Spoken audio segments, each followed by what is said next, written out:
ধূমপান ও মদ্যপান স্বাস্থ্যের পক্ষে ক্ষতিকারক। Smoking and drinking are injurious to health. ভেল অফ টেলসে আজ স্যার আর্থার কনান ডয়েলের শার্লক কাহিনী the adventure of the yellow face.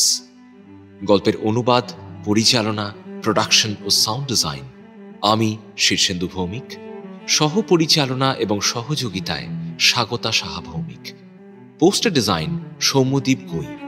তাহলে শুনতে থাকুন আমাদের আজকের গল্প দি adventure of the yellow face.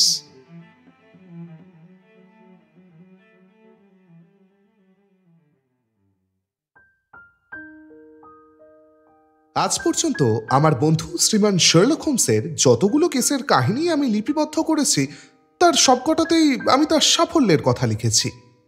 কিন্তু সেও তো মানুষ, ভুল তাঁরও হয়, একবার নয় বারংবার হয়। তাই সফল হওয়ার পাশাপাশি অনেক কেসে সে কিন্তু ব্যর্থও হয়েছে। সেসব কথা যে আমি শুধুমাত্র তার খ্যাতি অক্ষুণ্ণ রাখার উদ্দেশ্যে লিখিনি তা নয়। আসলে বেশিরভাগ সময় এমনটা হয়েছে যে যে কেসে সে ব্যর্থ হয়েছে সেই কেসে আর কেউই সফল হতে পারেনি। ফলত সেই কেস অমীমাংসিতই রয়ে গেছে। তাই তা নিয়ে লেখা আর সম্ভবপর হয়নি। তবে কিছু ক্ষেত্রে এমনও হয়েছে যে শার্লকের ডিডাকশন সেখানে ভুল হওয়ার সত্ত্বেও সত্য উদ্ঘাটিত হয়েছে। এরকম প্রায় ৮ ডজন কেস আছে। তার মধ্যেই সব থেকে উল্লেখযোগ্য কেসটার কথা আজ লিখতে চলেছি। আমার বন্ধু শার্লক হোমস এমন একজন মানুষ যিনি কদাচিৎ শরীরচর্চা করে থাকেন। তার মতো পেশিবহুল শক্তিশালী পুরুষ খুব কমই দেখা যায়। সে হেভিওয়েট বক্সিং চ্যাম্পিয়ন, কিন্তু অযথা ব্যায়াম করে এনার্জি অপচয় করতে এসে নারাজ। কাজের প্রয়োজন ব্যতীত সে বাড়ির বাইরেই পা রাখতে চায় না। কেস হাতে পেলে অমানসিক পরিশ্রম করবে, ওদিকে কাজ না থাকলে খুঁটোটিও নেড়ে দেখবে না। তবে ওর খাদ্যাভ্যাস খুবই স্বাস্থ্যকর। কালে ভদ্রে কোকেন নেওয়া ছাড়া তার আর কোনো বদভ্যেস নেই। আর সেই নেশাটুকুও করে যখন হাতে কোনো কাজকর্ম থাকে না, অথবা যখন প্রাত্যহিক জীবন ওর কাছে একঘেয়ে হয়ে যায়। তখন সবে শীত চলে গিয়ে বসন্তের আগমন শুরু হয়েছে। এমনই একটা দিন বিকেল বেলায় আমি শার্লককে রীতিমতো জোর করে নিয়ে চললাম পার্কে হেঁটে আসার জন্য। সে বেটা তো কিছুতেই বেরোবে না। শেষে আমার জোড়াজুড়িতে সে এক প্রকার নিমরাজি হলো। প্রায় ঘন্টা দুয়েক হাঁটাহাঁটির পর যখন আমরা বেকার স্ট্রিটে ফিরলাম তখন বাজে বেলা 5:30। এতক্ষণ বসন্তের মোহময়ী প্রাকৃতিক সৌন্দর্যে বিমোহিত হয়েছিলাম দুজনে। বৃক্ষের শাখায় নতুন পাতা সবুজ আর প্রস্ফুটিত ফুলের নানান বর্ণচ্ছটায় কেমন যেন আবিষ্ট হয়ে পড়েছিলাম। বেকার স্ট্রিট আমাদের টেনে নামিয়ে আনলো বাস্তবের মাটিতে।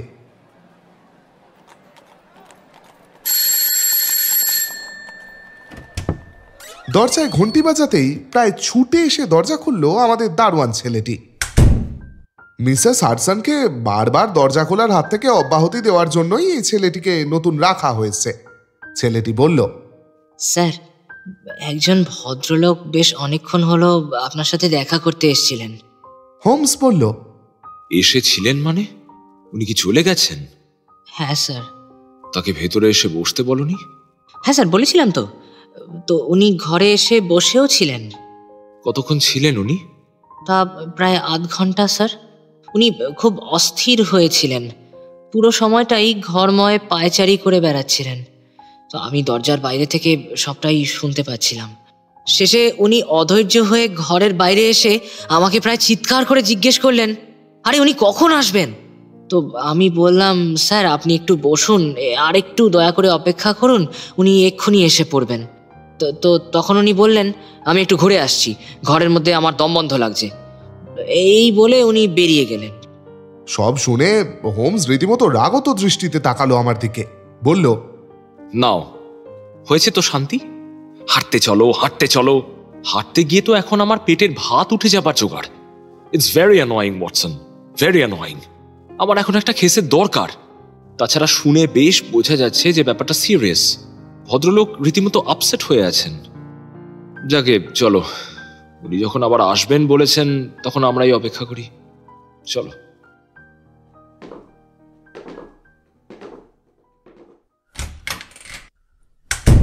ঘরে ঢুকে টেবিলের ওপর চোখ পড়তেই হোমস বলল, আরে, এটা তো তোমার বা আমার পাইপ নয় ওয়াটসন। তার মানে ওই ভদ্রলোকই এটা ফেলে গেছেন। বাহ, খাসা জিনিস। আবদুস কাঠের ব্রায়ার পাইপ। এরকম জিনিস লন্ডন মার্কেটে খুব কমই পাওয়া যায়। অত্যন্ত অন্যমনস্ক এবং শোচনীয় মানসিক অবস্থায় না থাকলে এই জিনিস কেউ ফেলে যেত না ওয়াটসন।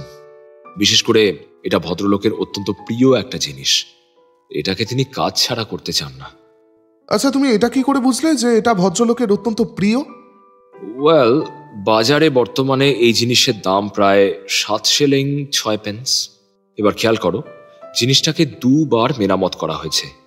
একবার এই এই এই এই মাথার দিকটা, আর আরেকবার এই ডাঁটির দিকটা। তাই তো দেখছি। এবার দেখো, দুবারই মেরামত করার পর সেখানে রূপোর পাত লাগানো হয়েছে। এবার এই রূপোর দাম নিশ্চয়ই মূল পাইপের থেকে অনেকটাই বেশি। এবার ভাবো, পাইপটাকে কদর না করলে কে মূল পাইপের দামের থেকেও বেশি খরচা করে পাইপ মেরামত করবে, যেখানে এর থেকে কম দামে সে নতুন পাইপ কিনে ফেলতে পারে। তার মানে এই বিশেষ পাইপটাই তার কাছে গুরুত্বপূর্ণ। ঠিকই বলেছ ভাই। তা আর কিছু বুঝতে পারলে? হোমস হাতে ঘুরিয়ে ঘুরিয়ে খুব মনোযোগ দিয়ে পাইপটাকে দেখতে লাগলো। ডাঁটিটায় কয়েকবার টোকা মেরে পরখ করলো, তারপর বলল, পাইপ জিনিসটাই খুব ইন্টারেস্টিং, জানো তো ওয়াটসন। এখানে অবশ্য যা জানতে পারছি তা খুব বেশি কিছু নয়। এর মালিক একজন স্বাস্থ্যবান যুবক, বাঁহাতি, দাঁতগুলো বেশ সাজানো এবং মজবুত, স্বভাবে খানিক খামখেয়ালি, আর মুক্ত হস্তে খরচা করেন। কথাগুলো হোমস খুব দায়ের সারা স্বরে বললেও দেখলাম সে আর চোখে আমার দিকে দেখছে, বোঝার চেষ্টা করছে যে ওর এই ডিডাকশনগুলো আমি আদৌ ধরতে পারছি কিনা। আমি বললাম, তুমি বলতে চাইছো যে লোক 7 শিলিংয়ের পাইপ ব্যবহার করেন তিনি স্বভাবতই বিত্তবান? শুধু তাই নয় ওয়াটসন, এই তামাকটাও দেখো। এটা হলো গ্রসভেনার মিক্সচার। অ্যাকাউন্টসের দাম প্রায় 8 পেন্স। এর অর্ধেক দামেও কিন্তু অত্যন্ত উৎকৃষ্ট মানের তামাক পাওয়া যায়। তবুও এই ব্যক্তি গ্রসভেনার মিক্সচারই স্মোক করেন। অতএব বোঝাই যাচ্ছে যে শখের জন্য দেদার খরচা করতে ইনি দ্বিধা করেন না, খরুচে হাত। আচ্ছা বেশ, এটাও বোঝা গেল, কিন্তু বাকি যে পয়েন্টগুলো বললে সেগুলো? উনি দেশলাই ব্যবহার করেন না, বরং গ্যাস জেট লাইটার ব্যবহার করেন। কখনো কখনো গ্যাস ল্যাম্প থেকেও সরাসরি পাইপ ধরান। এই দেখো, এই খেয়াল করো, এই যে পাইপের বোলটা, এটার একটা পাশ খুব বেশি কালো হয়ে পুড়ে গেছে। এই যে এই দিকটা দেখতে পাচ্ছ, এটা ল্যাম্প থেকে পাইপ ধরালে তবেই সম্ভব। আর যতটা গভীরভাবে পুড়েছে, সামান্য দেশলাই কাঠির আগুনে ওভাবে পোড়া সম্ভব নয়। আর আরও একটা জিনিস তোমাকে খেয়াল করতে হবে যে পোড়াটা আছে ডান দিকে, অর্থাৎ পাইপটা বাঁ হাতে ধরা হয় আর ডান হাতে জ্বালানো হয়। অতএব ভদ্রলোক বাঁ হাতি। তোমার পাইপটা ডান হাতে যদি ল্যাম্পের সামনে ধরো, তাহলে দেখবে বাঁ দিকটা পুড়বে, ডান দিক নয়। কখনো কখনো ব্যতিক্রম হতেই পারে, কিন্তু নট অলওয়েজ। এই পাইপ সব সময় বাঁ হাতে ধরা হয়। এবার দেখো, ডাঁটির ওপর দাঁতের দাগ। দাগটা বেশ গভীর, বেশ শক্তিশালী মজবুত চোয়াল এবং শক্ত দাঁতের পাটি থাকলে তবেই এরকম দাগ পড়া সম্ভব। যাই হোক, সিঁড়িতে পায়ের শব্দ পাচ্ছি।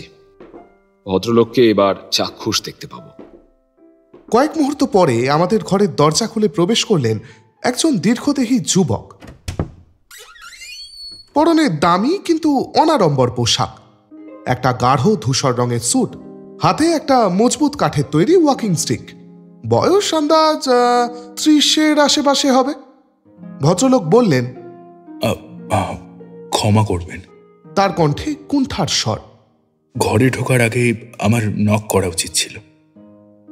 আসলে মানে আমি এতটাই আপসেট হয়ে আছি যে আমার বুদ্ধি শুদ্ধি সৌজন্যবোধ সবই লোপ পেয়েছে। ভদ্রলোককে দেখে তার মানসিক অবস্থা বেশ অনুধাবন করতে পারলাম। হোমস ইশারা করতেই তিনি এসে ধপ করে সোফায় বসে পড়লেন। মনে হলো এতক্ষণ দাঁড়িয়ে থাকতে তার যেন বেশ কষ্টই হচ্ছিল। বলা ভালো, তিনি দাঁড়িয়েছিলেন মনের জোরে। হোমস তার মুখোমুখি আর্মচেয়ারটায় বসে বলল, আপনাকে দেখে স্পষ্ট বুঝতে পারছি যে আপনি অন্তত 2 রাত চোখের পাতা এক করতে পারেননি।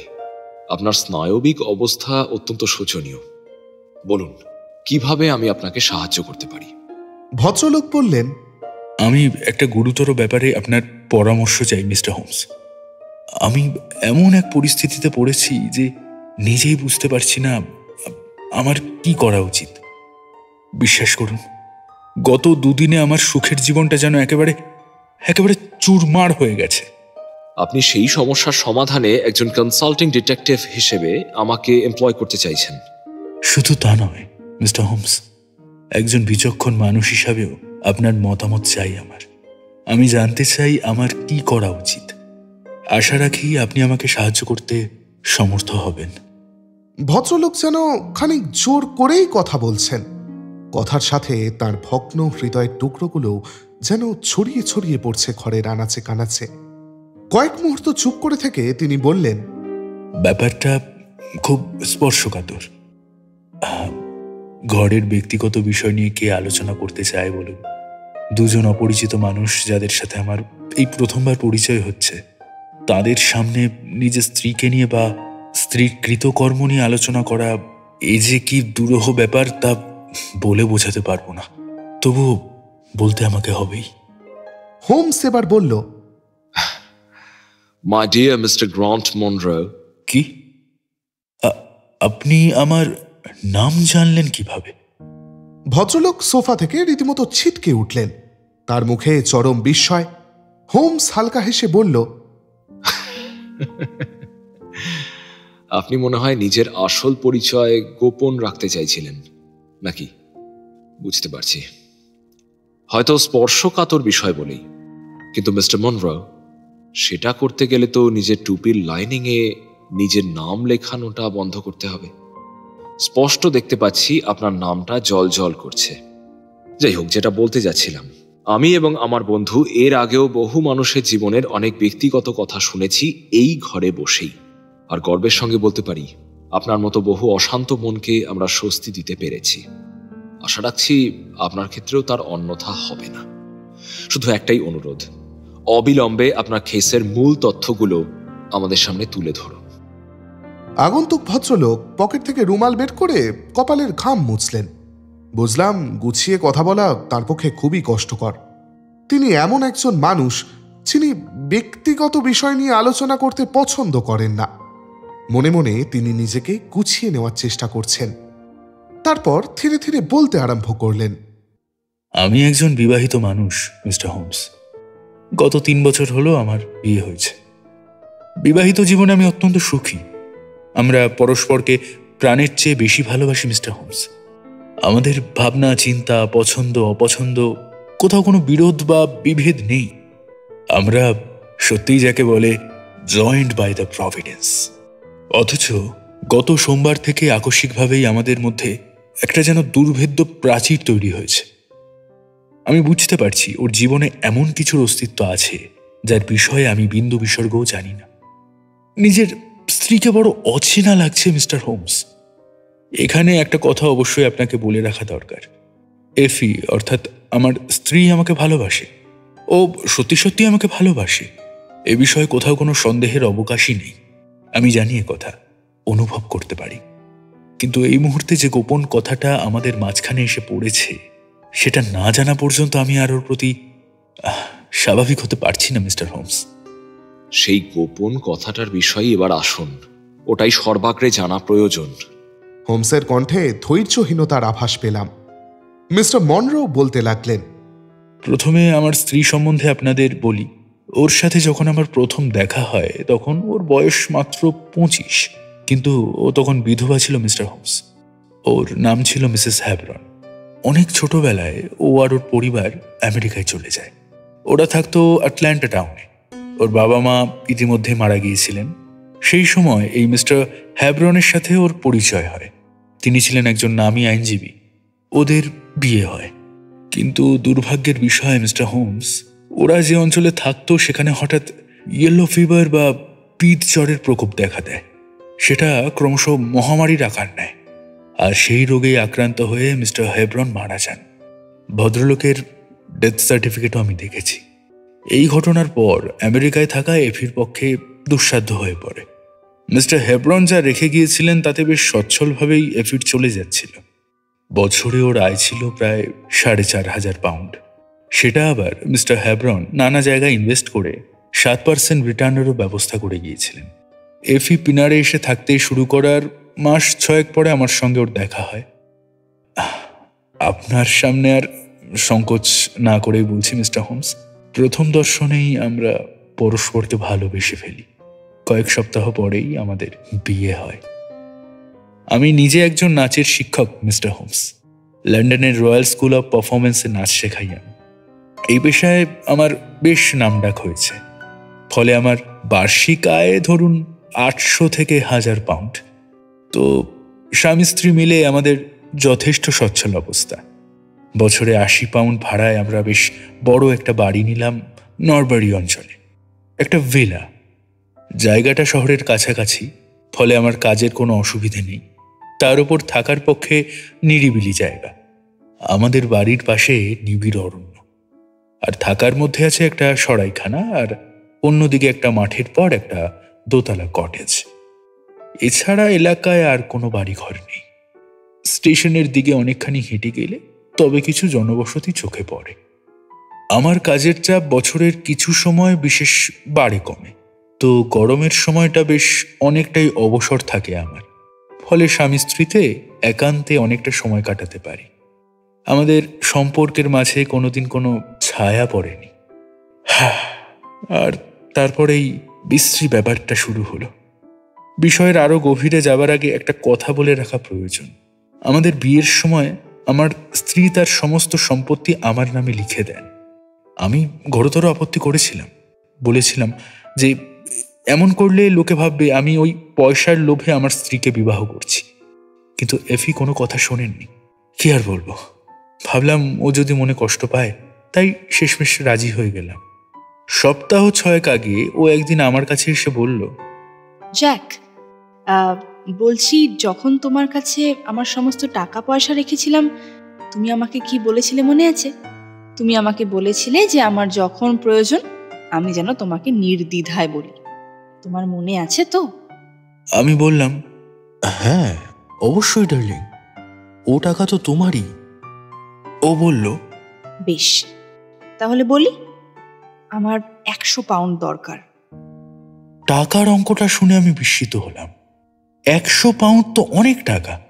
এত টাকা নিয়ে কি করবে ও? কিন্তু মুখের ওপর জিজ্ঞাসা করতেও কেমন যেন বাদ ছিল। তবু আমি কোনো রকমে বললাম, বেশ বেশ, নিশ্চয়ই। কিন্তু এফি, এত টাকা দিয়ে এমন কি করবে গো তুমি? কিছু বিশেষ জিনিসপত্র কিনবে নাকি? হ্যাঁ?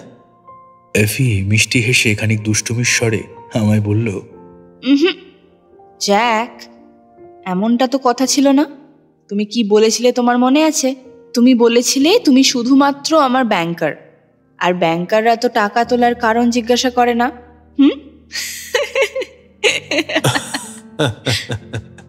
তাই তো ঠিক কথা। ঠিক আছে, আমি চেক লিখে দিচ্ছি তোমায়। কিন্তু আমাকে কি আর কিছু বলা যাবে না? এফি বলল, একদিন তোমাকে নিশ্চয়ই বলবো জ্যাক, সঠিক সময়ে, তবে এখন নয়। আমি আর এই বিষয়ে কথা না বাড়িয়ে ওকে 100 পাউন্ডের একটা চেক লিখে দিলাম। তবে এই প্রথমবার আমাদের মধ্যে কোনো গোপনীয়তা রইল। যদিও তখন আমি এই বিষয়টা নিয়ে আর মাথা ঘামাইনি। এই ঘটনাটা আপনার প্রাসঙ্গিক নাও মনে হতে পারে, তবে আমার মনে হলো এটা আপনাকে বলে রাখা ভালো। আপনাকে একটু আগে বললাম যে আমাদের বাড়ির একপাশে একটা মাঠ আছে। সেই মাঠের ওই প্রান্তে একটা দোতলা কটেজ। তবে সেই বাড়ির সামনে যেতে গেলে রাস্তা হয়ে ঘুরে যেতে হয়। আমার বাড়ি থেকে বেরিয়ে সোজা রাস্তা ধরে এগিয়ে ডান দিকে একটা গলিতে ঢুকলেই বাড়িটার সদর দরজা পাওয়া যায়। তো ওই বাড়িটার পেছন দিকটায় মনোরম ফার গাছের জঙ্গল। জায়গাটা এতটাই সুন্দর যে সেখানে হেঁটে বেড়াতে বড় ভালো লাগে।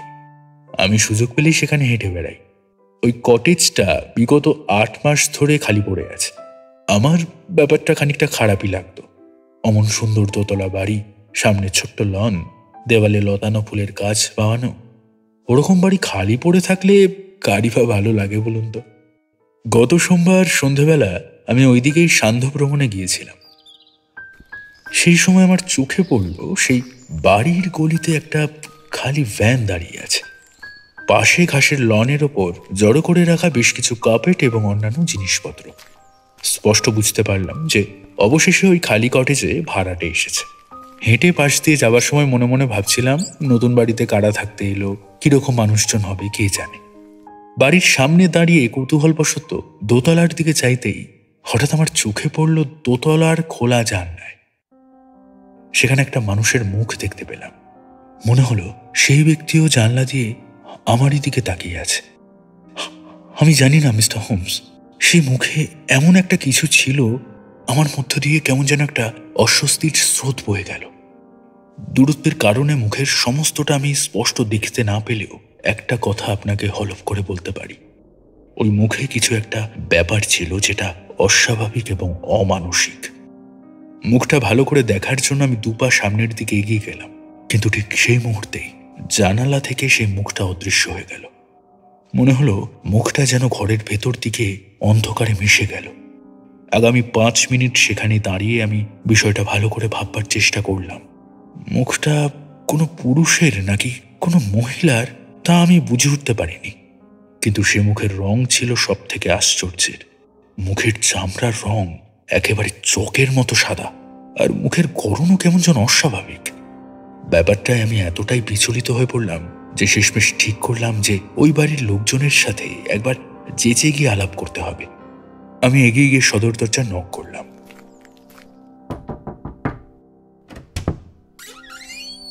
দরজা খুললেন একজন লম্বা নুব্জ চেহারার বৃদ্ধা। তার মুখে অসংখ্য বলি রেখা। গ্রাম্য টানে তিনি বললেন, কাকে চাই?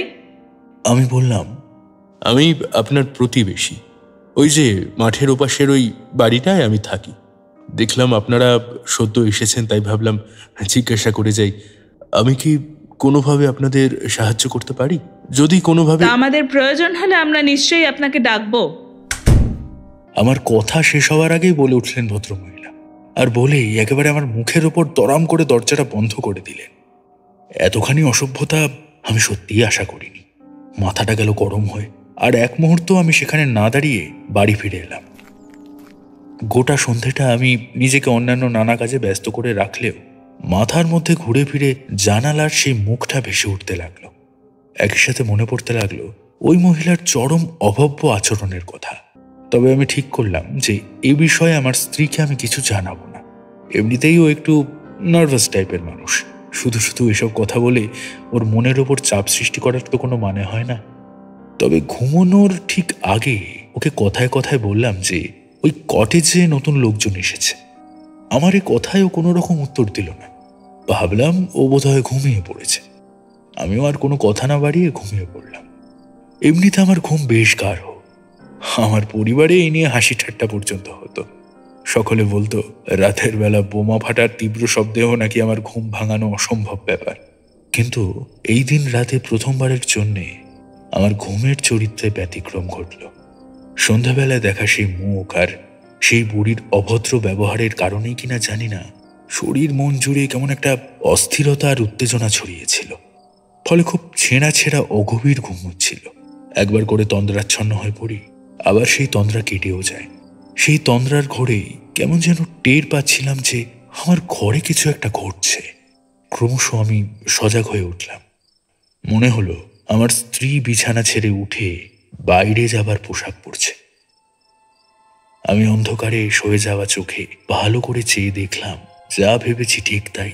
আমি ওকে ডাকতে যাচ্ছিলাম, কিন্তু তার আগেই মোমবাতির ক্ষীণ আলোয় আমার স্ত্রীর মুখটা দেখতে পেলাম আমি। আর সেই মুখের অভিব্যক্তি দেখে আমি বিস্ময়ে হতবাক হয়ে গেলাম। ওর চোখে মুখে এমন বিবর্ণ দুশ্চিন্তাগ্রস্ত দৃষ্টি আমি ইতিপূর্বে কোনোদিনও দেখিনি। ওর ঘন ঘন নিঃশ্বাস পড়ছে। বেশ বুঝতে পারলাম ও কেমন যেন ভীত সন্ত্রস্ত হয়ে আছে।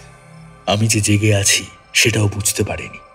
কম্পমান হাতে পোশাকের বোতাম লাগাতে লাগাতে ও বারবার তাকাচ্ছে বিছানার দিকে। এবার আমি ঘুমিয়ে আছি ভেবে ও নিঃশব্দে ঘর থেকে বেরিয়ে গেল। এর কয়েক মুহূর্ত পরেই সদর দরজা খোলা আর বন্ধ হবার মৃদু আওয়াজ পেলাম। আমি ছিটকে উঠে বসলাম বিছানায়। বিশ্বাস করবেন না মিস্টার হোমস, আমি নিজের হাতে রীতিমতো চিমটি কেটে দেখলাম যে আমি সত্যিই জেগে আছি। তো এইসব কি ঘটছে? আমার স্ত্রী রাতের বেলা গোপনে বাড়ির বাইরে বেরিয়ে যাচ্ছে। বালিশের তলা থেকে আমার পকেট ঘড়িটা বার করে খুলে মোমবাতির আলো ধরলাম। দেখি রাত 3টে বাজে। এই সময় কেন বাইরে গেছে আমার স্ত্রী? আগামী 20 মিনিট আমি বিছানার উপরেই ঠায় বসে রইলাম। মনের মধ্যে এক উথাল পাথাল অবস্থা। ঘটনার একটা সম্ভাব্য ব্যাখ্যা খুঁজতে লাগলাম আমি, কিন্তু যতই ভাবতে লাগলাম ততই যেন মাথার ভেতরটা আরো বেশি তালগোল পাকিয়ে যেতে লাগলো। এমন সময় হঠাৎ আবার সদর দরজায় মৃদু শব্দ পেলাম। তারপর সিঁড়িতে ক্ষীণ পায়ের শব্দ।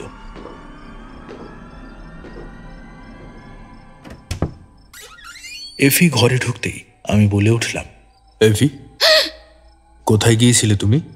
আমার কণ্ঠস্বর শুনেই এফি ভয়ানকভাবে চমকে উঠল। ওর গলায় যেন একটা চাপা আর্তনাদ শুনতে পেলাম। ওর এমন প্রতিক্রিয়া দেখে আমি কেমন যেন বিচলিত হয়ে পড়লাম। ওর কোনো কষ্ট হলে সেটা আমি সহ্য করতে পারি না। ওর কষ্টে যেন একটা তীব্র অপরাধ বোধেরও আভাস পেলাম। আমার স্ত্রী চিরকাল খুব সরল স্বচ্ছ স্বভাবের মানুষ, আর সেখানে তাকেই কিনা নিজের বাড়িতে, নিজের বেডরুমে লুকিয়ে লুকিয়ে এভাবে যাতায়াত করতে হচ্ছে। নিজের স্বামীর সামনে এভাবে কুণ্ঠায় কুঁকড়ে যেতে হচ্ছে। ও কোনো মতে বলে উঠল, ওহ জ্যাক, তুমি জেগে আছো? পরিস্থিতি সামাল দেবার জন্য ও হেসে উঠল, বলল, আমি তো জানতাম একবার ঘুমোলে তোমাকে আর জাগানোই অসম্ভব। এবার আমি একটু দৃঢ় কণ্ঠে জিজ্ঞেস করলাম, কোথায় ছিলে তুমি? বুঝতে পারছি, স্বাভাবিকভাবেই তুমি খুব অবাক হয়েছ, তাই না? ও ওর পোশাকের বোতাম খুলছে। দেখলাম ওর হাত দুটো থরথর করে কাঁপছে। কণ্ঠ স্বাভাবিক রাখার প্রাণপণ চেষ্টা করতে করতে ও বলল, আগে কোনোদিন এরকম হয়নি জানো তো। ঘরের মধ্যে না কেমন যেন একটু দম বন্ধ লাগছিল, তাই শেষ পর্যন্ত থাকতে না পেরে মানে একটু বাইরে খোলা হাওয়ায় গিয়ে দাঁড়িয়েছিলাম। যেতেই হলো, না হলে মনে হচ্ছিল অজ্ঞান হয়ে যাব। তো দরজার বাইরে খানিকক্ষণ দাঁড়িয়ে রইলাম। এখন এখন এখন বেশ ঠিকঠাক লাগছে। এই পুরো কথা বলার সময়টায় ও একবারও আমার দিকে তাকায়নি। ওর কণ্ঠস্বরও চরম অস্বাভাবিক এবং কৃত্রিম মনে হচ্ছিল। স্পষ্ট বুঝতে পারছিলাম ও আমাকে মিথ্যে কথা বলছে, যা ও ইতিপূর্বে কোনোদিন করেনি। আমি আর একটাও কথা না বলে দেওয়ালের দিকে পাশ ফিরে শুয়ে পড়লাম। বুকের মধ্যে তীব্র দহন, মনের কোণে একরাশ সন্দেহ। কি এমন কথা যা আমার স্ত্রী গোপন করছে আমার থেকে? কোথায় গিয়েছিল এত রাতে? বেশ বুঝতে পারলাম পুরো বিষয়টা না জানা পর্যন্ত আমি শান্তি পাব না। কিন্তু ওর মুখ থেকে একবার মিথ্যে শোনার পর দ্বিতীয়বার জিজ্ঞেস করতে ইচ্ছা হলো না। বাকি রাতটা বিছানায় এপাশ ওপাশ করে কেটে গেল।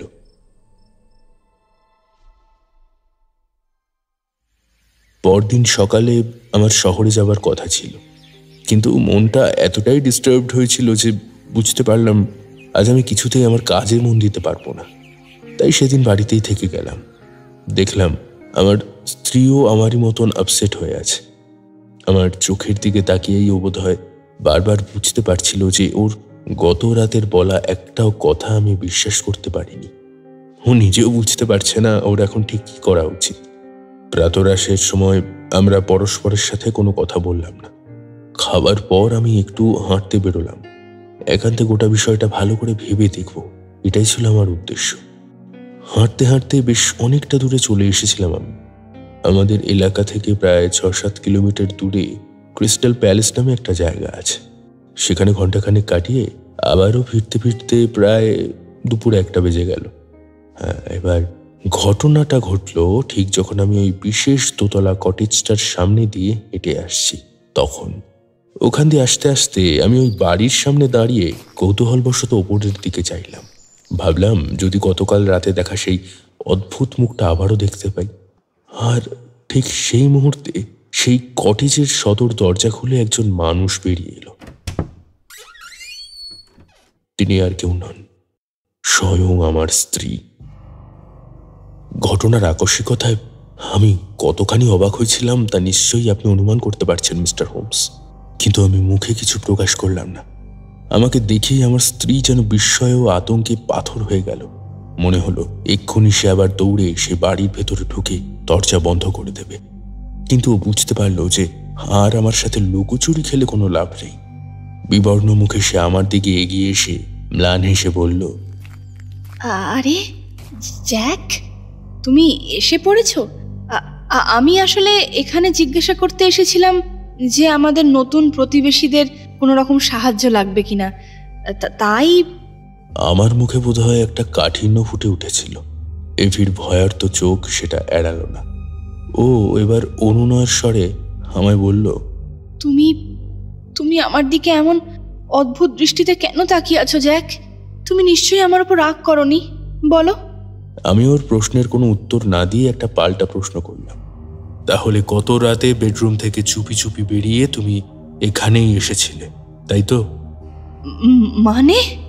এভির গলা কেঁপে উঠল। কি বলছো কি তুমি? ঠিকই বলছি, আমি নিশ্চিত তুমি এখানেই এসেছিলে। এবার বলো তো, এরা কারা? কেন এদের বাড়িতে ওরকম অদ্ভুত অসময়ে এসেছিলে তুমি? আমি আগে এখানে কখনো আসিনি জ্যাক, কখনো নয়। ফর গডস সেক, কেন মিথ্যে কথা বলছো তুমি? তোমার কণ্ঠস্বরে স্পষ্ট প্রকাশ পাচ্ছে যে তুমি মিথ্যে কথা বলছো। কবে থেকে তোমার আমার মধ্যে এতখানি গোপনীয়তা তৈরি হলো? আমি এক্ষুনি ওই বাড়ির ভেতরে ঢুকে দেখবো ব্যাপারটা কি। এর শেষ দেখে তবেই আমি ছাড়বো। না জ্যাক, না। রীতিমতো আর্তনাদ করে উঠল এফি। আমি দরজার দিকে এগোতেই আমার জামার হাতা খামচে পেছন থেকেও টেনে ধরলো আমায়, বলল, দোহাই তোমার জ্যাক, দোহাই তোমার, আমি অনুরোধ করছি ও কাজ করো না তুমি।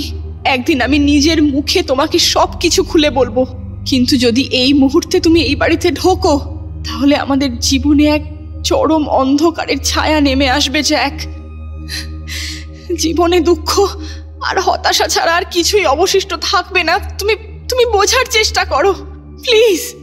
আমি ওর হাত ছাড়িয়ে এগিয়ে যাওয়ার চেষ্টা করলাম, কিন্তু ও আরো দৃঢ়ভাবে আমাকে আঁকড়ে ধরে বলল, না জ্যাক, না, এরকম করো না, বিশ্বাস করো আমায়, প্লিজ প্লিজ। শোনো, এই শেষবারের জন্য অন্তত আমাকে একবার বিশ্বাস করো তুমি। আমি তোমাকে কথা দিচ্ছি, তাতে আমাদেরই ভালো হবে। এই কথা আমি তোমার জন্যই বলছি জ্যাক। এটা আমাদের গোটা জীবনের প্রশ্ন জ্যাক।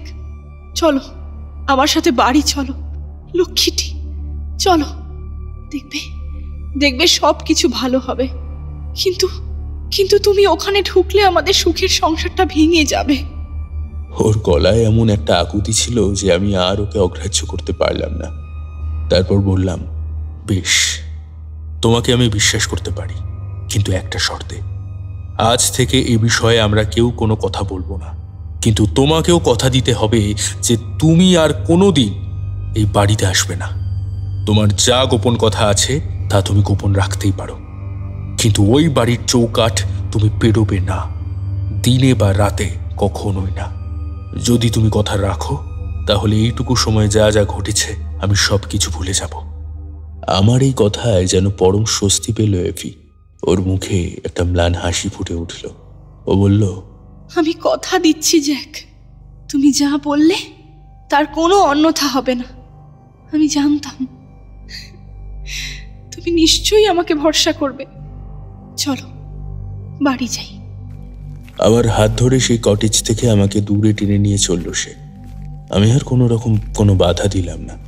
নিজের বাড়ির দিকে যেতে যেতে আমি একবার পিছনে করে তাকালাম, আর তাকেই দেখতে পেলাম ওই কটেজের জানালায় আবারও সেই মুখ, সেই হলদেটে নিষ্প্রাণ আবেগহীন মুখমণ্ডল। ওই মুখের অধিকারী আর আমার স্ত্রীর মধ্যে কি যোগাযোগ থাকতে পারে? আগের রাতে দেখা সেই বুড়ি বাকে? এ বড় জটিল ধাঁধা। বুঝলাম, যতই ভুলে যাব বলি না কেন, ওই রহস্যের সমাধান না হলে আমি কোনোদিনই শান্তি পাব না। আগামী 2 দিন বাড়িতেই কাটালাম আমি। এর মধ্যে আমার স্ত্রী তার কথার অন্যথা করেনি, একবারের জন্যও ওই কটেজের দিকে পা বাড়ায়নি। তৃতীয় দিন অবশ্য প্রমাণিত হলো যে সে তার কথা রাখতে পারেনি। কোনো এক অমোঘ টানের বশবর্তী হয়ে সে আবারও নিজের স্বামী ও পরিবারের প্রতি তার অঙ্গীকার ভঙ্গ করল। সেদিন আমি শহরে গিয়েছিলাম, কিন্তু কাজকর্ম আগে মিটে যাওয়ায় আমি আগের ট্রেন ধরে ফিরে এলাম। সাধারণত আমি ফিরি 3:36 ট্রেনে।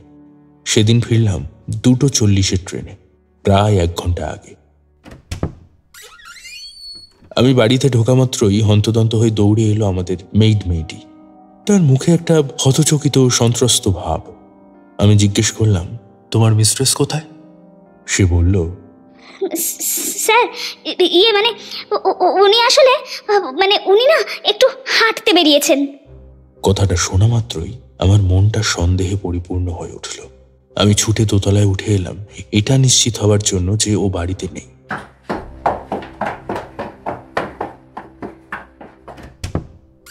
দেখলাম সত্যিও ঘরে নেই। আর তখনই আমার চোখ পড়ল জানালার বাইরে। দোতলার এই ঘরের জানালা দিয়ে পাশের মাঠটা পরিষ্কার দেখা যায়। বাইরে তাকাতেই দেখলাম যে মেয়েটির সাথে আমি একটু আগেই নিচে কথা বলছিলাম, সে ওই মাঠের ওপর দিয়ে তীর বেগে দৌড়ে যাচ্ছে সেই দোতলা কটেজটার দিকে। পুরো ব্যাপারটা বুঝতে আমার আর 1 মুহূর্ত দেরি হয় না। আমার স্ত্রী আবারও ওখানে গেছে আর ভেবেছে আমি আসার আগেই ফিরে আসবে এবং আমি কিছু জানতেও পারবো না। আমি আগে এসে যাব সেটাও জানতো না। আর বোধহয় পরিচারিকাকে বলে গিয়েছিল ওকে ডাক দিতে। মাথাটা ভয়ানক গরম হয়ে গেল আমার। আমি ছুটে নেমে এলাম। দেখলাম আমার স্ত্রী আর সেই মেয়েট গলির পথ দিয়ে দ্রুত পায়ে ফিরছে। আমি ঠিক করলাম, যাই হয়ে যাক না কেন, আজ একটা ইস্পার ওস্পার হবেই। ওই বাড়িতে আমি ঢুকবই আর এই বিশ্রী রহস্যের সমাধান করব। ওদের মুখোমুখি হব না বলে রাস্তা না ধরে আমি মাঠের ওপর দিয়ে সরাসরি ওই কটেজের দিকে দৌড় লাগালাম। দরজায় নক করার মতো ভদ্র মানসিক অবস্থা আমার ছিল না। সোজা দরজার হাতল ঘোরালাম আমি, দরজাটাও খুলে গেল। বাড়িটা ঢুকে দেখলাম চারপাশ নিস্তব্ধ, অন্তত একতলায় তো তাই। রান্নাঘরে আগুনের ওপর বসানো একটা কেটলি, আর একটা ঝুড়ির মধ্যে কুণ্ডুলি পাখি শুয়ে আছে একটা মোটা সোটা কালো বিড়াল। কিন্তু সেদিনের দেখা সেই বুড়িকে কিন্তু কোথাও দেখতে পেলাম না। আমি পাশের ঘরে ঢুকলাম, সেখানেও কেউ নেই। এবার সিঁড়ি বেয়ে দোতলায় উঠে এলাম আমি। সেখানেও 2টো ঘরের মধ্যে কেউ কোথাও নেই। গোটা বাড়িটাই পরিত্যক্ত। আসবাবপত্র আর ছবি যা আছে বাড়িতে সেগুলো খুবই সাধারণ মানের, তাতে বিশেষ রুচির ছাপ কিছু নেই। শুধু খেয়াল করলাম দোতলার যে ঘরের জানালায় সেই বিচিত্র মুখখানি দেখতে পেয়েছিলাম, সেই বিশেষ ঘরটা যেন বেশ আরামদায়কভাবে সাজানো। আমার সমস্ত সন্দেহ এক চরম রাগে রূপান্তরিত হলো যখন দেখলাম ফায়ার প্লেসের ম্যান্টেল পিসের উপর আমার স্ত্রীর একটা ছবি, যে ছবিটা আমি অনুরোধ করে 3 মাস আগে তুলিয়েছিলাম। আরও একবার ভালো করে গোটা বাড়িটা ঘুরে দেখলাম আমি। সত্যিই বাড়িটা খালি, কেউ কোথাও ঘাপটি মেরে বা লুকিয়ে নেই। বুকের মধ্যে চাপটা যেন অসহনীয় হয়ে উঠছিল। শ্রান্ত মনে বাড়ি ফিরে এলাম আমি। বাড়িতে ঢুকতেই সামনের হলে উৎকণ্ঠিত মুখে বেরিয়ে এলো আমার স্ত্রী, কিন্তু ওর সাথে কোনো রকম বাক্যালাপ করবার প্রবৃত্তি আমার হলো না। আমি ওকে পাশে ঠেলে সরিয়ে দিয়ে সোজা গিয়ে ঢুকলাম আমার স্টাডিতে। দরজাটা বন্ধ করে দিতেই যাচ্ছিলাম, কিন্তু তার আগেই আমার স্ত্রী ঠেলে এসে ঢুকলো সেই ঘরে। ও বলল, জ্যাক, আমার কথা শোনো। I am sorry.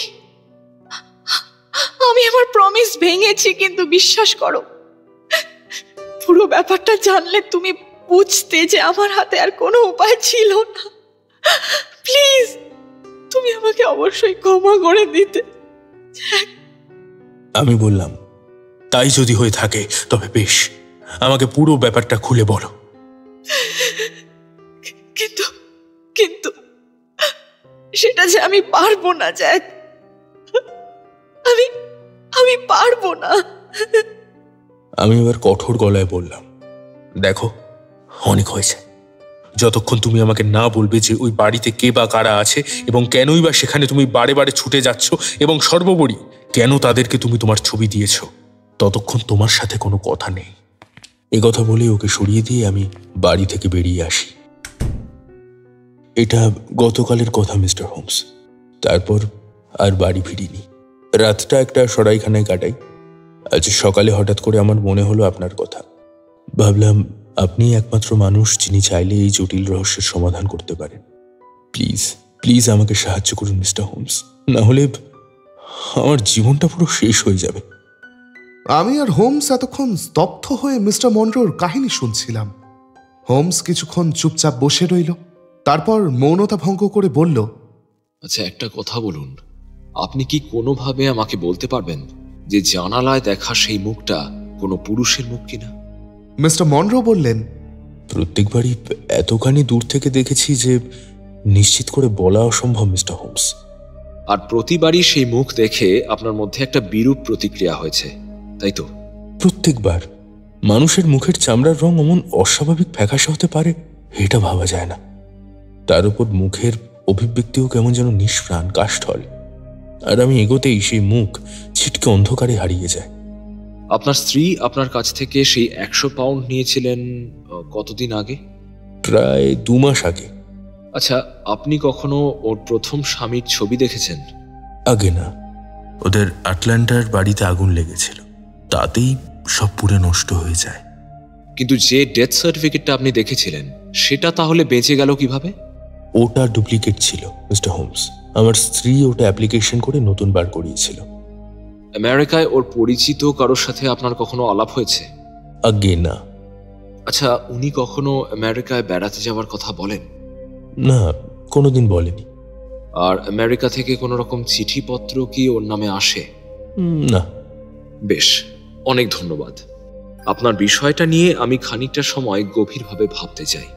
ওই কটেজ যদি পাকাপাকিভাবে পরিত্যক্ত হয়ে থাকে তাহলে অবশ্য মুশকিল, কিন্তু আমার ধারণা ওখানকার বাসিন্দাদের আগাম সতর্ক করে দেওয়া হয়েছিল এবং তাই তারা তড়িঘড়ি ওই বাড়ি ছেড়ে পালায়। হয়তো এখন ওরা আপনার অনুপস্থিতির সুযোগে আবারও ফিরে এসেছে। সেটা যদি হয়ে থাকে তাহলে আমরা খুব সহজেই এর সমাধান করে ফেলতে পারব। আমি বলবো আপনি এখন নববাড়িতে ফিরে যান। ওই কটেজের জানালার দিকে দূর থেকে নজর রাখুন। যদি বুঝতে পারেন যে বাড়িতে লোক আছে তাহলে কোনোভাবেই বাড়িতে ঢোকার চেষ্টা করবেন না, বরং তৎক্ষণাৎ আমাকে একটা টেলিগ্রাম করবেন। আমরা দুজন যত শীঘ্র সম্ভব নববাড়িতে পৌঁছব এবং এই নাটকে যবনিকা পতন করব। বেশ, আর যদি খালি থাকে, লোক না এসে থাকে, সেক্ষেত্রে আমরা আগামীকাল গিয়ে আপনার সাথে দেখা করব এবং আমাদের পরবর্তী পরিকল্পনা স্থির করব। আপনাকে সর্বশেষ একটা কথা বলি, যতক্ষণ না নিশ্চিত হচ্ছেন যে দুশ্চিন্তার কোনো কারণ আছে ততক্ষণ অযথা দুশ্চিন্তা করে নিজের মনকে ভারাক্রান্ত করে তুলবেন না। মিস্টার মনরো চলে যাওয়ার পর হোমস বলল, ভদ্রলোককে মুখে যাই বলে থাকি না কেন ওয়াটসন, আমার ভয় হচ্ছে ব্যাপারটা খুব জঘন্য দিকে মোড় নিতে চলেছে। তোমার কি মতামত? শুনে তো আমারও সেই রকমই মনে হচ্ছে। আমার ধারণা এর মধ্যে ব্ল্যাকমেলের ব্যাপার রয়েছে। কিন্তু ব্ল্যাকমেলারটা কে? অবশ্যই ওই বাড়িতে বসবাসকারী সেই বিচিত্র মুখমণ্ডলের অধিকারী ব্যক্তি। কেসটা খুব ইন্টারেস্টিং ওয়াটসন, এই কেস ছাড়া যাবে না। তুমি কোনো থিওরি ফর্ম করলে? হ্যাঁ, তা মোটামুটি একটা করেছি বই কি। সেটা সঠিক প্রমাণিত না হলে আমি অবাকই হব। আমার নিশ্চিত ধারণা ওই কটেজে রয়েছেন ওই ভদ্র মহিলার প্রথম পক্ষের স্বামী। এটা তোমার কেন মনে হচ্ছে? একমাত্র সেটা হলেই ভদ্র মহিলার ওই অর্ধ আতঙ্কিত উদ্ভ্রান্ত আচরণের একটা ব্যাখ্যা পাওয়া যায়। কেন তিনি চাইছেন না যে কেউ ওই বাড়িতে প্রবেশ করুক, বিশেষ করে তার স্বামী? আমার মতে আসল ঘটনাক্রম হলো এইরকম। ভদ্রমহিলার বিয়ে হলো আমেরিকায়। তার স্বামীর মধ্যে কিছু ঘৃণা করার মতো চারিত্রিক বৈশিষ্ট্য ফুটে উঠতে লাগলো। স্বামী স্ত্রীর মধ্যে দূরত্ব বাড়ল। বা এমনটাও হতে পারে যে সেই ভদ্রলোক কোনো ভয়ানক ঘৃণ্য ও ছোঁয়াচে অসুখ বাঁধালেন আর ভদ্রমহিলা সেসব ফেলে পালিয়ে এলেন ইংল্যান্ডে। নিজের নাম বদলে নতুন জীবন শুরু করলেন। এখানে মিস্টার গ্রান্ট মনরোর সাথে তার পরিচয় হলো এবং বিয়ে হবার পর 3 বছর কেটে গেল। ভদ্রমহিলা নিশ্চিন্ত ছিলেন যে তার জীবনে আর কোনো বিপদের আশঙ্কা নেই। তিনি একটা জাল ডেথ সার্টিফিকেট বার করে নিজের বর্তমান স্বামীকে দেখিয়ে প্রমাণ করলেন যে তার প্রথম স্বামী মারা গেছেন। এমতাবস্থায় হঠাৎ করে সমস্ত খোঁজ খবর নিয়ে ভদ্রমহিলাকে চিঠি লিখে তার সাথে যোগাযোগ করলেন তার প্রথম স্বামী।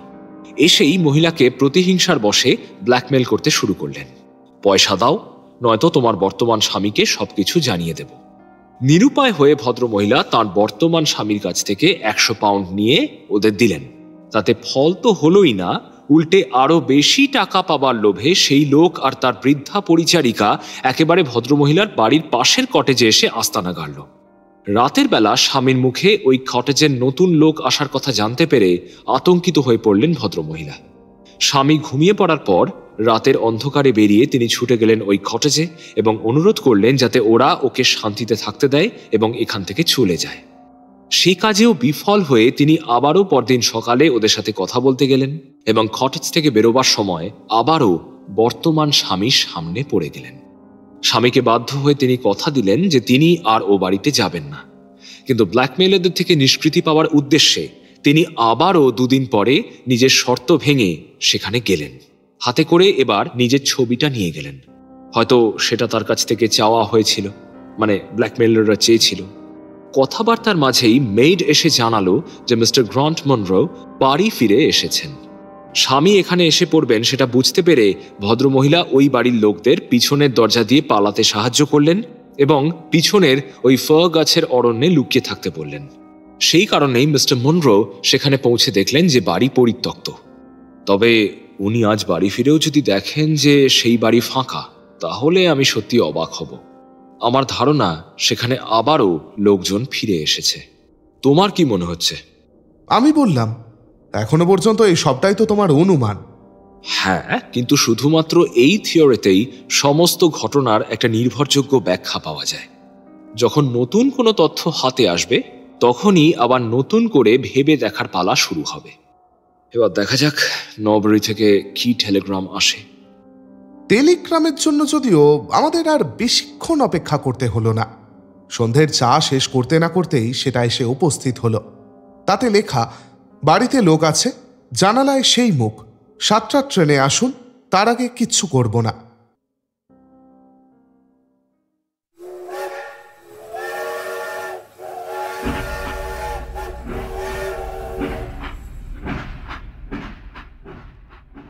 আমরা যখন নরওয়েরি স্টেশন নামলাম তখন দেখি মিস্টার মনরো আমাদের জন্য অপেক্ষা করছেন।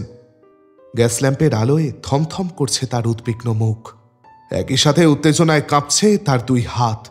তিনি বললেন, ওরা এখনো ওই বাড়িতেই আছে মিস্টার হোমস। এখানে আসার সময়ও আমি ওদের জানলা দিয়ে আলো দেখেছি। এবার একটা এসপার ওসপার করেই ছাড়ব। আমরা হাঁটতে শুরু করলাম। হোমস জিজ্ঞেস করলো, আপনার পরিকল্পনা কি? আমি এখনই জোর করে ওই বাড়িতে গিয়ে ঠেলে উঠব। নিজের চোখে আমি দেখতে চাই কে বা কি আছে ওই বাড়িতে। আমি চাইব আপনারাও সাথে আসুন। আপনার স্ত্রীর নিষেধ সত্ত্বেও আপনি ও কাজ করবেন? ভালো করে ভেবে বলছেন তো? আমি আমার কর্তব্য স্থির করে ফেলেছি। ওয়েল, তাহলে ঠিক আছে, চলুন। একদিক থেকে দেখতে গেলে আপনি সঠিক সিদ্ধান্তই নিচ্ছেন। অন্তহীন সন্দেহের তুলনায় একটা সত্যের উপস্থিতি অনেক শ্রেয়। যদিও আইনের দিক থেকে আমরা ভুল করছি, কারোর বাড়িতে এভাবে ঢোকা, তবুও দেখাই যাক না। অমাবস্যার অন্ধকার রাত, তার উপর আবার ছিরিছিরি বৃষ্টি শুরু হয়েছে। আমরা মিস্টার মনরোর পাড়ায় পৌঁছে গেছি। মূল রাস্তা ছেড়ে আমরা গলিতে প্রবেশ করলাম। মিস্টার মনরো দ্রুত পায়ে চলেছেন আমাদের আগে আগে। আমরা তার সাথে তাল মিলিয়ে তাকে অনুসরণ করছি। বাড়িটা এখন আমাদের সামনে। অল্প করে ফাঁকা করা সদর দরজা দিয়ে একটা হলুদ আলোর রেখা এসে পড়েছে অন্ধকার পথের ওপর। ওপরতলায় একটা জানালায় উজ্জ্বল আলো। সেদিকে তাকাতেই একটা ছায়া যেন সেখান থেকে সরে গেল। মিস্টার মনরো চিৎকার করে উঠলেন, ওই যে সেই মুখ। আপনারা তো বুঝতেই পারছেন কেউ বা কিছু একটা রয়েছে ওখানে। এবার আসুন আমার সাথে, এক্ষুনি সমস্ত হেস্তনেস্ত হয়ে যাবে। আসুন। আমরা দরজার দিকে পা বাড়াতেই অন্ধকার ভরে কোথা থেকে যেন বেরিয়ে এলো এক নারী মূর্তি। অন্ধকারে তার মুখটা না দেখতে পেলেও বুঝতে পারলাম তার হাত খামচে ধরেছে মিস্টার মনরোর কোট। সেই নারী মূর্তি বলে উঠলেন, জ্যাক, ঈশ্বরের দোহাই, এমন কাজ করো না। আমি আগেই সন্দেহ করেছিলাম যে আজ সন্ধ্যায় তুমি এখানে আসবে। একবার আবারও ভেবে দেখো ডিয়ার, আমাকে একটু বিশ্বাস করো প্লিজ। তাতে ভালো হবে, আমাদেরই মঙ্গল হবে। Please Jack, please. মহিলার কণ্ঠে অনুনয় মাখা আর্তনাদের সুর। মিস্টার মনরো বলে উঠলেন, তোমাকে আমি প্রয়োজনের তুলনায় অনেক বেশি বিশ্বাস করে ফেলেছি এফি। যথেষ্ট হয়েছে, আর নয়। সরো, আমার সামনে থেকে তুমি সরে যাও। আজ কেউ আমাকে আটকাতে পারবে না। আমি আর আমার এই বন্ধুরা আজ এই ঘটনার শেষ দেখে ছাড়বো। সরো। স্ত্রীকে ঠেলে সরিয়ে দিয়ে মিস্টার মনরো বাড়ির দরজার দিকে পা বাড়ালেন। সাথে আমরাও দরজা পেরিয়ে হলে ঢুকতেই এক বৃদ্ধা আমাদের পথ আগলে দাঁড়ালেন। বুঝলাম ইনি সেই হাউসকিপার। তাকেও ঠেলে সরিয়ে দিয়ে সিঁড়ি বেয়ে ওপরে উঠে পড়লাম আমরা সকলে। তারপর গিয়ে ঢুকলাম সেই আলোকিত ঘরে। বড় আরামদায়ক ও সুসজ্জিত একটি ঘর। টেবিলের ওপর জ্বলছে দুটো মোমবাতি, ম্যান্টেল পিসের ওপর আরো দুটো। ঘরের এক কোনায় একটা ডেস্কের ওপর ঝুঁকে পড়ে বসে আছে একটা বাচ্চা মেয়ে। তার মুখ দেওয়ালের দিকে ঘোরানো, পরনে একটা নীল ফ্রক, হাতে একেবারে কনুই পর্যন্ত পরা সাদা গ্লাভস। বাচ্চা মেয়েটি আমাদের দিকে মুখ ঘোরাতেই আমি ভয়ানকভাবে চমকে উঠলাম। সত্যি, এ কি অদ্ভুত মুখ! ফ্যাকাশে সাদা চামড়া, আর মুখের আদলে কোনো রকম নমনীয়তার লেশ মাত্র নেই। যদিও আমাদের এই বিস্ময় ছিল মুহূর্ত খানেকের, পরের মুহূর্তেই ব্যাপারটা ধরে ফেললাম আমরা। হোমস এসে এগিয়ে গেল বাচ্চা মেয়েটির দিকে।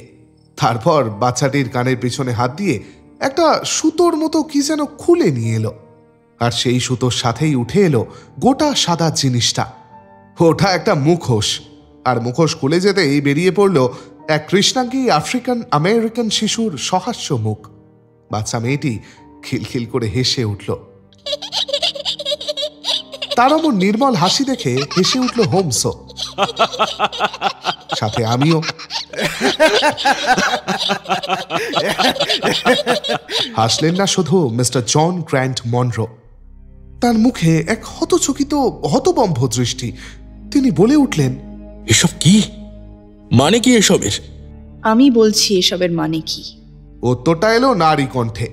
ঘরে প্রবেশ করেছেন মিস্টার মনরোর স্ত্রী। এখন তার মুখ দেখলাম, অপরূপা সুন্দরী একজন মহিলা। তিনি বললেন, আমি বলতে চাইনি, তবু তুমি আমাকে বলতে বাধ্য করলে জ্যাক।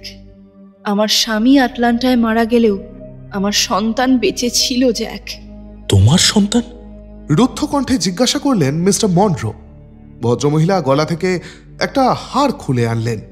তুমি কোনোদিন এটা খোলা দেখোনি, তাই না? আমি তো জানি না যে এটা খোলা যায়। ভদ্রমহিলা লকেটের একপাশে একটা স্প্রিংয়ে স্পর্শ করতেই সেটা দুপাশে খুলে গেল। দেখলাম দুপাশে দুটো ছবি, একপাশে ভদ্রমহিলার ছবি, অন্য পাশে একজন ভীষণ সুপুরুষ বুদ্ধিদীপ্ত হ্যান্ডসাম মানুষের ছবি। কিন্তু তার মুখের আদল দেখে বোঝা যায় তিনি আফ্রিকান আমেরিকান। ভদ্রমহিলা বললেন, এই হলো আটলান্টার জন হেব্রনের ছবি। অমন ভালো মানুষ পৃথিবীতে আমি আর দেখিনি। তাকে আমি ভালোবেসে বিয়ে করি, আমার পরিবারের অমতে। যদিও তার জন্য কোনোদিনই আমাকে আক্ষেপ করতে হয়নি জ্যাক। শুধু আমার সন্তান দেখার দিক থেকে আমার বদলে ওর বাবার পরিবারের ধারা পেয়েছে। ওর বাবা এতটা কৃষ্ণাঙ্গ ছিলেন না, কিন্তু প্রাকৃতিক নিয়মেই আমাদের মেয়ে লুসি কৃষ্ণাঙ্গ হয়। কিন্তু সে যাই হোক না কেন, ও আমার মেয়ে, আমার প্রাণের আকর। বাচ্চা মেয়েটি দৌড়ে মায়ের কাছে এসে তাকে জড়িয়ে ধরল। সন্তানের মাথায় হাত বুলিয়ে দিতে দিতে মিসেস মনরো বলতে লাগলেন, আমেরিকা ছেড়ে আসার সময় ওকে আমি রেখে এসেছিলাম। তার দুটো কারণ ছিল। প্রথমত, অসুখে ভুগে ওর শরীর খুব দুর্বল ছিল, এতখানি পথশ্রম ও নিতে পারত না। দ্বিতীয়ত, ওর আফ্রিকান আমেরিকান বংশগতি। এটা আমেরিকায় অত্যন্ত স্বাভাবিক হলেও ইংল্যান্ডের সমাজ আদৌ ওকে মেনে নেবে কিনা তা নিয়ে আমার যথেষ্ট সন্দেহ ছিল। তাই ওই বৃদ্ধা পরিচারিকার তত্ত্বাবধানে আমি ওকে রেখে আসি। তা বলে কিন্তু আমি ওকে পরিত্যাগ করিনি, কখনো নয়। চিঠিতে সব সময় ওর খবরাখবর রাখতাম আমি। আর তারপর আমার তোমার সাথে দেখা হলো জ্যাক। তোমাকে ভালোবাসলাম আমি, কিন্তু আমার সন্তানের কথা আমি তোমাকে জানাতে পারিনি। আমি ভয় পেয়েছি, জানো তো। আমি ভেবেছিলাম সত্যিটা বললে আমি তোমাকে হারিয়ে ফেলবো। তাই 3 বছর তোমার কাছে ওর অস্তিত্ব লুকিয়ে রাখলাম আমি। কিন্তু একসময় নিজের সন্তানকে দেখার ইচ্ছেটা এতটাই ব্যগ্র হয়ে উঠল যে আমি আর থাকতে পারলাম না। নিজের সাথে অনেক যুদ্ধ করে শেষমেশ ওকে এখানে আনাবার ব্যবস্থা করলাম। জানতাম এ কাজে প্রচুর ঝুঁকি আছে, কিন্তু মাতৃত্বের সামনে কোনো ভয়ই টিকল না। তোমার কাছ থেকে 100 পাউন্ড নিয়ে আমি ওদের পথ খরচা দিলাম। পাশের কটেজটার ব্যবস্থাও করলাম। এমনভাবে ব্যবস্থা করলাম যাতে মনে হয় ওরা আমাদের প্রতিবেশী। আমার সাথে ওর সম্পর্কটা তাহলে গোপন থাকবে। বলা রইল, দিনের বেলায় লুসি বাড়ির বাইরে বেরোবেই না। মুখোশ আর গ্লাভস পরিয়ে ওর মুখ আর হাত ঢেকে রাখতে হবে, যাতে কেউ ওকে জানালা দিয়ে দেখে ফেললেও কোনো রকম সন্দেহ না করে। সবচেয়ে দুশ্চিন্তা ছিল এটা নিয়ে যে তুমি যেন কোনোভাবেই এটা জানতে না পারো। সেদিন রাতে তুমিই প্রথম আমাকে বললে যে ওই কটেজে লোক এসেছে। সকালের জন্য অপেক্ষা করতাম জানো তো, কিন্তু উত্তেজনা ধরে রাখতে পারলাম না আমি। শেষে যখন মনে হলো যে তুমি ঘুমিয়ে পড়েছো, তখন চুপি চুপি পোশাক পরে আমি বেরিয়ে পড়লাম। কিন্তু হায়, আমার দুর্ভাগ্য যে তুমি আমায় দেখে ফেললে। আর সেই মুহূর্ত থেকেই আমার সমস্ত সমস্যার সূত্রপাত হলো। পরদিন আবারও তোমার সামনে পড়ে গেলাম, কিন্তু তুমি আমাকে ভালোবেসে আমার কথা মেনে নিলে। আর তার 2 দিন পর আমি শর্ত ভেঙে আমার মেয়ের সাথে আবারও দেখা করতে এলাম। ওরা জাস্ট পিছনের দরজা দিয়ে পালিয়ে যায়, আর পর মুহূর্তেই তুমি ঢুকে আসো এখানে। আর শেষে আজ তুমি সব জানতে পারলে জ্যাক। এবার বলো জ্যাক, আমার আর আমার সন্তানের কি হবে? কি হবে আমাদের? হ্যাঁ? মিস্টার মনরো মাথায় হাত দিয়ে পাশে রাখা একটা চেয়ারে বসে পড়লেন। আগামী প্রায় 10 মিনিট চরম নিস্তব্ধতা ও উৎকণ্ঠায় কাটল আমাদের। তারপর মিস্টার মনরোর দিক থেকে যে প্রতিক্রিয়া এলো সেটা মনে পড়তে আজও মনটা খুশি হয়ে যায়। তিনি হাত বাড়িয়ে 3 বছরের সেই বাচ্চা মেয়েটিকে কাছে টেনে নিলেন। তারপর তাকে কোলে তুলে আদর করলেন, চুম্বন করলেন। তারপর তাকে কোলে রেখেই বাঁ হাত বাড়িয়ে তার স্ত্রীর হাত চেপে ধরলেন। বললেন, আমরা এসব নিয়ে বাড়িতে বসে ভালো করে কথা বলবো। চলো এখন ঘরে যাই। এফি, আমি জানি আমি তোমার প্রথম স্বামীর মতো ভালো মানুষ নই, কিন্তু আমি এতটাও খারাপ নই যতটা তুমি আমায় ভাবো। চলো বাড়ি চলো। Jack, Jack, I love you. I love you. Mrs মনরোর চোখে আনন্দের অশ্রু। ওরা বাড়িতে ঢুকে গেলে হোমস আমার কোটের হাতা ধরে টেনে বলল, চলো হে, নবরের থেকে লন্ডনে এখন আমাদের প্রয়োজন বেশি। চলো। আমাদের গোটা যাত্রাপথে হোমস আর একটাও কথা বলল না। আমিও আর ওকে ঘাঁটালাম না। শেষে বাড়ি ফিরে অনেক রাতে আমরা যখন শুতে যাব, তখন সে আমাকে শুধু বলল, ওয়াটসন, তোমার যদি কোনোদিন কোনো মুহূর্তে মনে হয় যে আমি আমার গোয়েন্দা প্রতিভা সম্পর্কে খুব বেশি ওভার কনফিডেন্ট হয়ে যাচ্ছি, বা বেশি বড় বড় কথা বলছি, বা ধরো কোনো কেসে গা ছাড়া ভাব দেখাচ্ছি, তাহলে দয়া করে একবার আমার কানের কাছে এসে নবরি এই শব্দটা বলে যাবে। বিশ্বাস করো, তাতে আমি একটুও রাগ করব না, বরং তোমার প্রতি চিরকৃতজ্ঞ হয়ে থাকব। কথাটা মনে রেখো প্লিজ।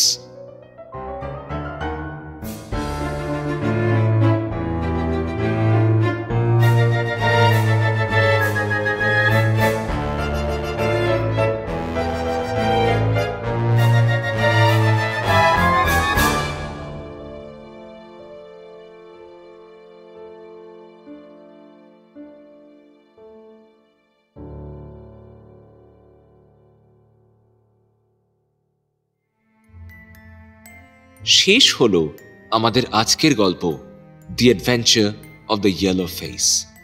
গল্প রচনায় স্যার আর্থার কনান ডয়েল। গল্পের অনুবাদ, পরিচালনা, প্রোডাকশন ও সাউন্ড ডিজাইন আমি শীর্ষেন্দু ভৌমিক। সহপরিচালনা এবং সহযোগিতায় Swagata Saha Bhowmik. Poster design Soumyadeep Gui. Sherlock Holmes এবং পেজ বয়ের চরিত্রে আমি শীর্ষেন্দু। ডক্টর ওয়াটসন তথা কাহিনীর কথকের চরিত্রে অর্ণব। মিস্টার গ্রান্ট মনরো চরিত্রে প্রভাকর, মিসেস মনরো চরিত্রে স্বাগতা এবং পরিচারিকা ও হাউসকিপারের চরিত্রে সায়ন্তনী। আমাদের আজকের উদ্যোগে আমরা পাশে পেয়েছি scattered thoughts audio story channel থেকে অর্ণব এবং lazy narrator audio book channel থেকে প্রভাকর কুণ্ডুকে। তাদের বিশেষ ধন্যবাদ জানাই এই উদ্যোগে আমাদের পাশে থাকার জন্য। আমাদের আজকের গল্পটি আপনাদের কেমন লাগলো তা অবশ্যই আমাদের জানাতে ভুলবেন না।